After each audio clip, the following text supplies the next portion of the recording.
up ahead. Kuminga. Oh! Jonathan Kuminga! And a foul! Cock it back and throw it down from the teenager. Impressive. You know, obviously those things are better discussed behind the scenes. Anytime something like that goes public, then it creates distraction, and I think it's important for all of our guys. And I talked to our whole team about it. It's like, you got an issue, I'm here. I am the most accessible coach in the league probably. My door's always open. So Jonathan Kuminga, one of the most brightest spots for the Golden State Warriors this season, apparently is falling out with head coach Steve Kerr. Shams Charania of The Athletic reported on Thursday that Kuminga has lost faith in Steve Kerr and believes he cannot reach his full potential while playing under him. Caleb, what are your immediate reactions to this Jonathan Kuminga news? Bombshell, much like Shams is used to in the NBA realm, but this one really surprised me because you typically would think this of, let's say, a star player who's unhappy with the role and maybe trying to get trade intel onto a contender. But from Jonathan Kuminga, a very young player on this sort of championship roster and a team that's looking to be a playoff contender again, just did not expect this at all, really. Yeah, it definitely came at a time that was pretty crazy. Me and you were filming that Los Angeles Clippers video centered around James Harden, essentially transforming their offense and making them look like a really, really good contender at the moment. Make sure y'all tap that link. Check out that video. I think it's some of our best work so far. Personal opinion right there. But right before we recorded that video, we both saw that insane Nikola Jokic game winner from like 40 feet. He banked it in, told the reporters that, hey, he's just happy that it went in. Jokic always on those good vibes. But let's take a look at it from the Golden State Warriors perspective. They were up by 18 points. They blew that lead. Jonathan Kuminga was cooking that game. I mean, he was playing very, very good. He had 16 points, 4 rebounds, 3 assists in only 19 minutes. But Steve Kerr decided to pull him out with only 6 minutes left in the third quarter, and he never touched the floor again. And if you watch that highlight when Jokic hit that game winner, Kuminga just put his head down and immediately walked to the locker room. And it makes a lot of sense that report from Shams came out right after. I mean, I personally think that Kuminga's camp probably reached out to Shams directly to put this out into the air. We're just about a month away from the trade deadline, so if Kuminga wants out, now's a good time to definitely make that known to the public. But there's definitely a lot to look at here because you have Draymond Green. He's been suspended he was suspended, just for his antics. So there was that slight suspension at the beginning of the year. And then now he's been suspended indefinitely, been away from the team for a couple weeks. Jonathan Kuminga has definitely stepped into a big role for the Warriors. Also seeing that Andrew Wiggins, who was initially their starting small forward, has been struggling as well. On the season, Kuminga has been having his best year statistically, averaging 12 points and 4 rebounds, both career highs. Still struggling from deep. That's never been his best skill. He's shooting 28% from there. But in the midst of the Draymond Green antics and the Andrew Wiggins struggles, ever since he became a full-time starter on December 14th, we have an 11-game sample size, and he is averaging 15 points per game, 5 rebounds, and 2 assists, while shooting 56% from the field. Caleb, what do you think are some of his best traits, and how do you think he's been able to kind of be a bright spot for the Warriors during their struggles? You mentioned shooting not necessarily being his main skill, but with sort of an aging roster, Clay with all these injuries, Steph kind of not being as spry and young as he once was, and Draymond never being sort of heralded for his athleticism. I think off the bench, having that sort of spark plug and someone who could just get in the air and go out and run a transition, it's been very important for them specifically, just because Wiggins has struggled as well.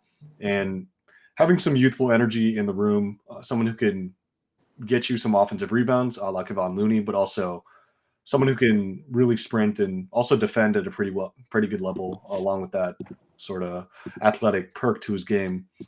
It's been really confusing to see why Kerr just won't use one of his best assets off the bench, really. Yeah, and I mean, that goes directly into my next question that I had for you. Do you think that, let's say these reports are true. Let's say Shams, who obviously is one of the most respected reporters and analysts among the entire NBA, so I fully do trust that he's never going to come out with a story unless he has rock solid sources. Obviously, he wants to be the first, but I do think that he does his homework before putting out something like this.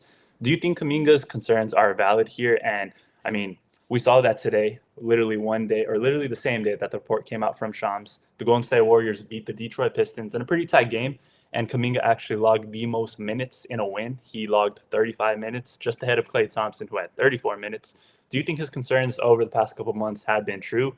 And why do you think it is that Steve Kerr is not playing him as many minutes as he should be?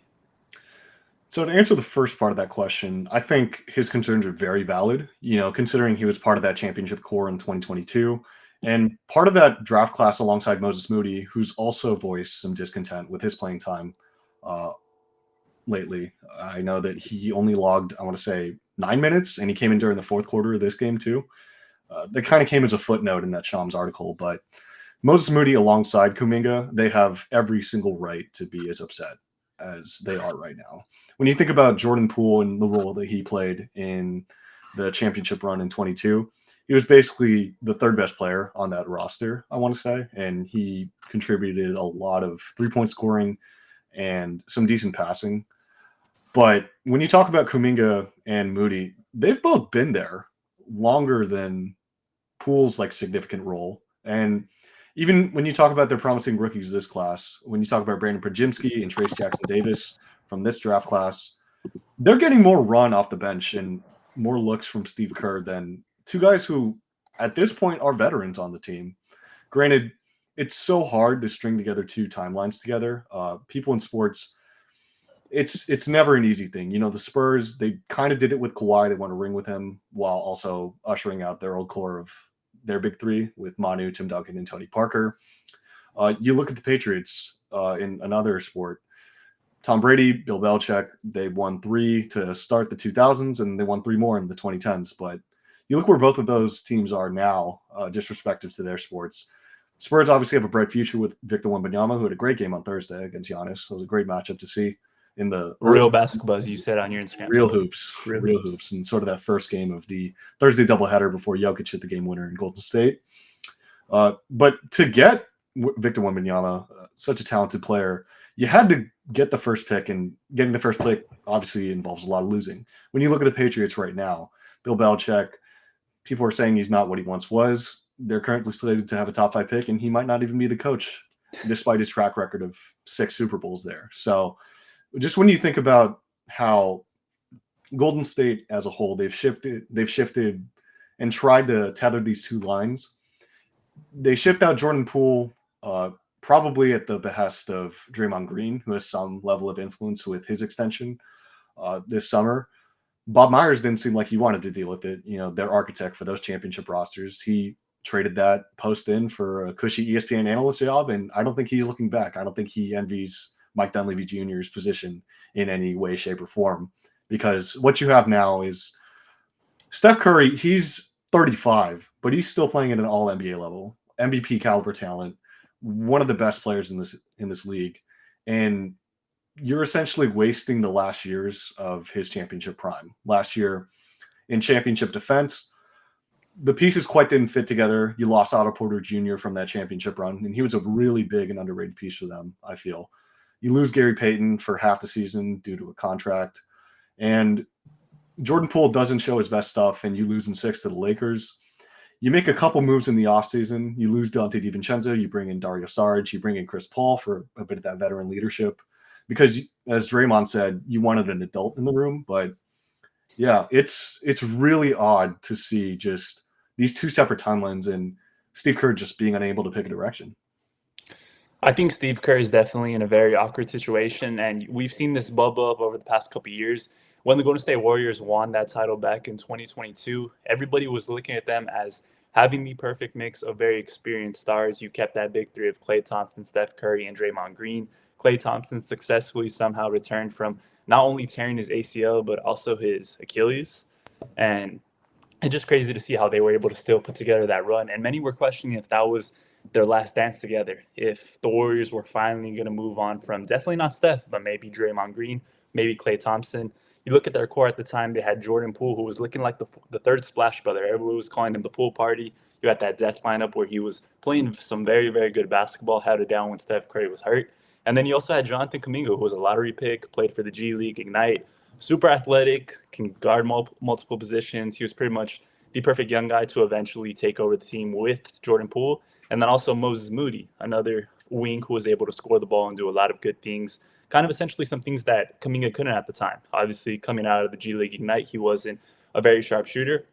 And then now you see that Steve Kerr, he's starting to struggle being able to balance these young talents and also his veteran guys. He wants to give Wiggins minutes because Wiggins is still getting paid, money. They extended him. They gave him that bag that he was looking for after they won the title. Then you also have Draymond Green, who, his antics are there, but he helped the team win 3 titles at the end of the day. So there's lots to be said about that. So actually, my bad, 4 titles. Got to correct myself there. 4 titles. So unfortunately, 4. Unfortunately 4. Yeah. So that's where Steve Kerr definitely struggles, and he has tried playing Jonathan Kuminga and Andrew Wiggins together. It hasn't worked, Caleb. It has not worked at all.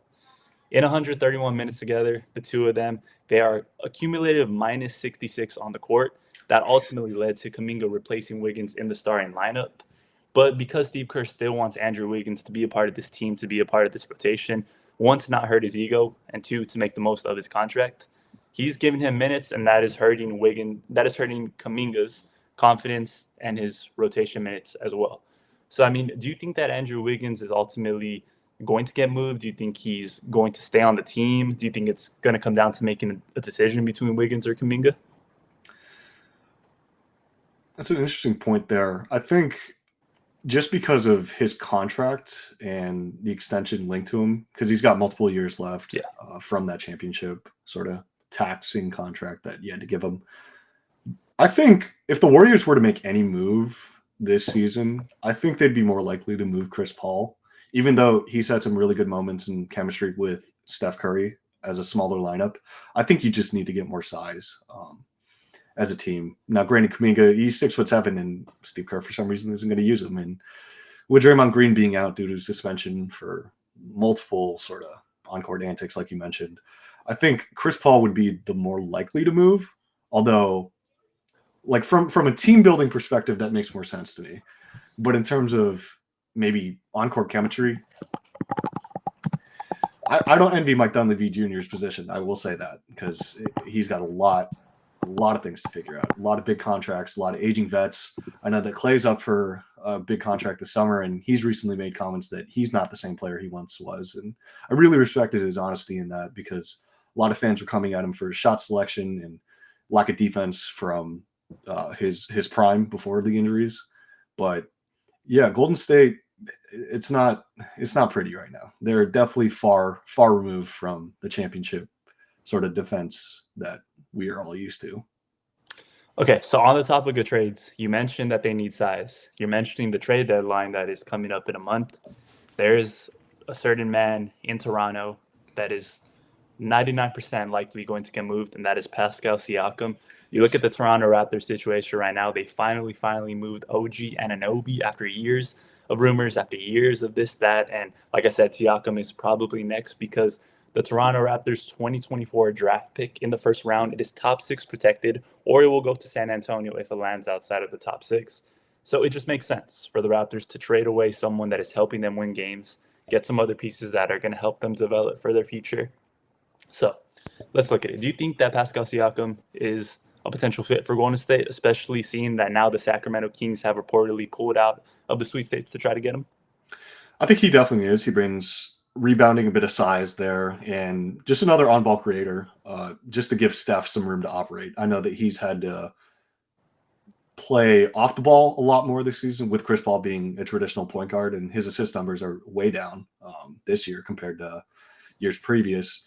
But you think about Pascal, he could get into the lane, really decent post-up game, and a pretty good defender in his own right. Maybe not all defensive level, but there's some connectivity there that you can have with Draymond Green. It helps you at the rim with Kevon Looney not being the most athletic too. Pascal could definitely help a team like that out, and he fits their timeline if they really and truly want to move on from Jonathan Kuminga due to some of the comments that he's made recently. I think that would be a perfect fit. No, definitely. I think that Pascal Siakam, he's gotten his time as being one of the more like full options, getting the ball a lot, scoring the ball a lot, and he won a championship. So at this point in his career, he's just looking, I think, to win as much as possible, to keep adding to his legacy. He's made his own all-star teams. He's been the guy on the team after Kawhi Leonard left. So I mean, I think that Pascal Siakam trade to the Golden State Warriors, that really would help them a lot, give them someone else to fill a lot of their needs, especially when Draymond Green isn't playing. Pascal Siakam can kind of take on that role of being a facilitator, pushing the pace. That pick and roll with Steph could be something special. He could probably help Clay get some more open looks. I think that would be very, very interesting. And then, I mean, you kind of give Jonathan Kuminga a location where he could play a lot more free. We've seen what the Toronto Raptors have done with versatile players like him. And now that you bring in RJ Barrett, Emmanuel quickly, they're going to be spacing the floor, giving him looks. Him and Scotty Barnes on the perimeter, that's going to be scary for any other opposing forwards. That'll be very, very interesting to see. And just a quote that I want to bring up about Jonathan Kuminga, something that I think says it all about his relationship with Steve Kerr right now. He said, "Sometimes I come out of the game not knowing what I did, and that messes with my head. It's like what they want me to do. I can pass and I can do other stuff." I mean, what are your quick thoughts on that, Caleb? Because it just looks like to me, like you said, Steve Kerr, he's been through so much. He helped lead that team to so much success. He's coached a number of different stars, but Kuminga, who has all the potential in the world to become a star, I mean, what do you think the approach with is him? Obviously, we're not in the locker room, but just being a sports guy yourself, what do you think about that? I think sort of what I take away from that is Steve Kerr's response to those comments that Kuminga made, saying that he wishes it wasn't made public directly to Shams and that his door was always open. But another thing that he mentioned in sort of the fallout of this whole situation, he mentioned in 15 years of his playing career, he was never happy with his playing time. Now, as sort of a reserve for those Bulls teams of the 90s and later on with the Spurs with Popovich, it's easy to sort of say that you know best because you have this championship pedigree behind you. And part of being a championship coach is managing all those egos. We saw it with Phil Jackson, with the Bulls, and with the Lakers. And Steve Kerr, in his own right, he's got 9 titles to his name, so no one's questioning his success. But his recent decisions, I think, especially with young players, you got to be able to develop them not just physically but mentally. I think having that balance and sort of pulling them in, taking them out, it's have them have a set role so they know like what they're doing for the team and make that clear. Because when it's so disjointed and so messy, stuff like this can happen. And it's honestly a perfect sort of microcosm for the entire Warrior season, really.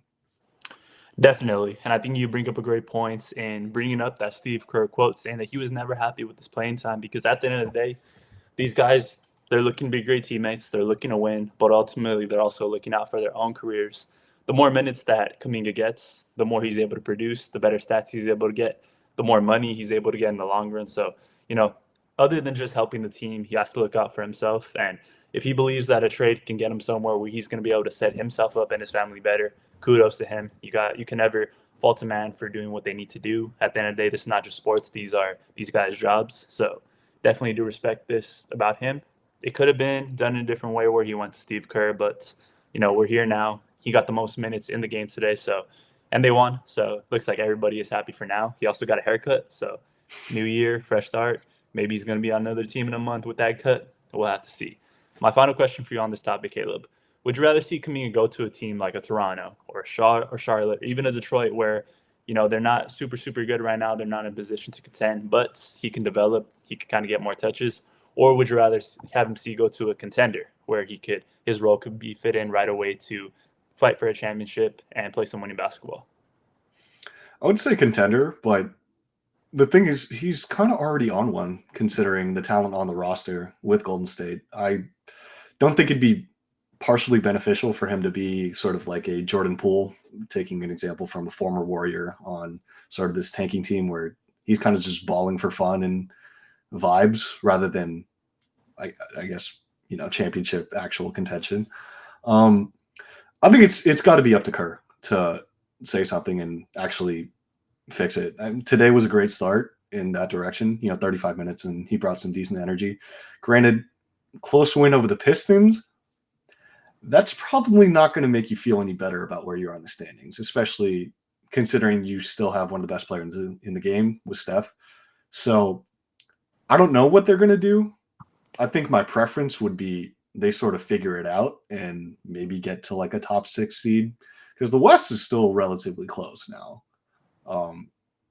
It's still early enough in the season where you can make up some ground, where it's like 4 to 5 games. You get on a hot streak. This league is so competitive now that some teams could slip and fall pretty easily, but hopefully they figure it out with Jonathan Kuminga, because seeing him in another jersey, while it's a likely possibility, I don't know if that would sit right with me. Well, there you have it, guys. That is our full thoughts on the Jonathan Kuminga report, first brought out by Shams Charania. It's definitely going to be very interesting this next month, these next few weeks, as the Golden State Warriors not only try to figure out how to get back with the winning record, but also potentially welcome Draymond Green back. Also, hopefully get Gary Payton back from injury eventually.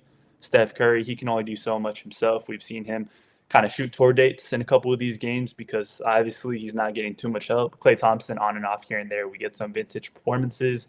Other nights he is struggling to create his own shot and hit open threes, but he's getting up there in age, like you said. He has acknowledged that he is not the same player. So that only makes this Jonathan Kuminga situation even more interesting.